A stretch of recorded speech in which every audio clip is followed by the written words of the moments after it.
Anonymous feedback, good or bad? Are you on the fence? While senior leaders favor non-anonymous feedback, 74% of employees often feel unsafe to give feedbacks according to our research. But here's the twist. You don't have to pick sides. Discover the secret formula for delivering effective feedback after this intro. Hi, I'm Dave from AhaSlides, helping you to win your crowds easier. Here, before jumping into any sides, I want to share with you the secret formula to get great feedback first, no matter it's confront or anonymous. The way most people give feedback is often not brain friendly. People tend to fall into one of two categories. Some individuals are very indirect and soft in their approach, causing the brain to either overlook or become confused by the feedback being given. On the other hand, some individuals are overly direct, which can lead the recipient to become defensive.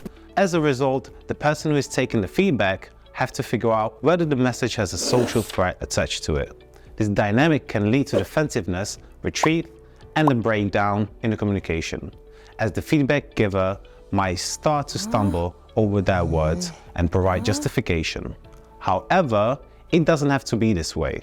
There is a 4-part formula that can help you deliver any difficult message effectively. Are you ready for it? Here it is, the micro yes. Effective feedback. Givers begin their feedback by asking a question that is short but important. It lets the other person know that the feedback is coming.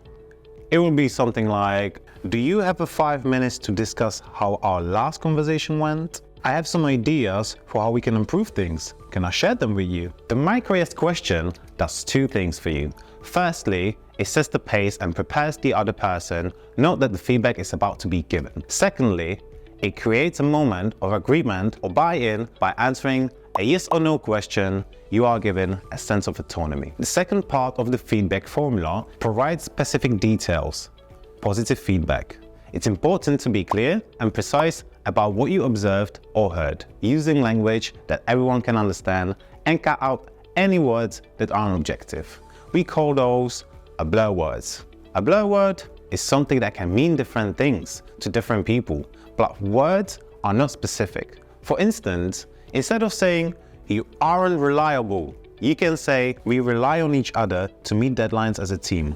Unfortunately, you have repeatedly missed your deadlines, causing disruptions to our progress. See how much cleaner and more specific that is? It's important to be specific about what actions or behaviors you appreciate or would like to see more of. By avoiding blur words, you ensure that the other person knows exactly what they should continue doing or improve upon.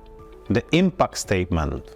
Here, you name exactly how that details you provided had an impact on you. So for example, you might say, your attention to detail made a real impact. It helped us avoid costly mistakes and ensure the high quality of our final deliverable.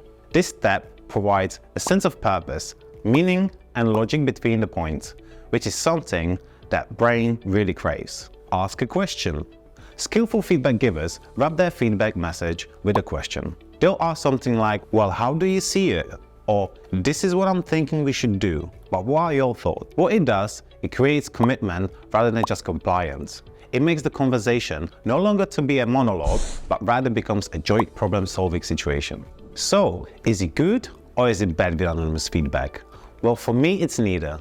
Ideally, in any organization, team or relationship, the best case scenario is to have open and direct feedback where we know who said it and it's shared directly with the person involved and is received well.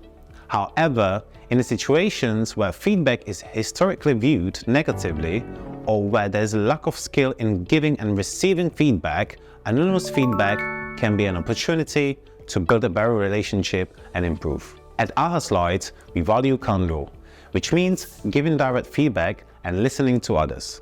But we understand that building a great feedback culture takes time. We proactively ask for feedback instead of waiting for it, known as a pulling feedback.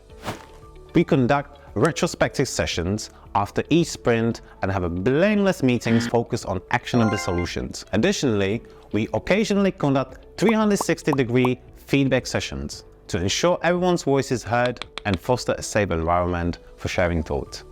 These practices promote a healthy feedback culture. When that culture is promoted, we understand that every organization needs their first baby steps towards creating a feedback-friendly environment.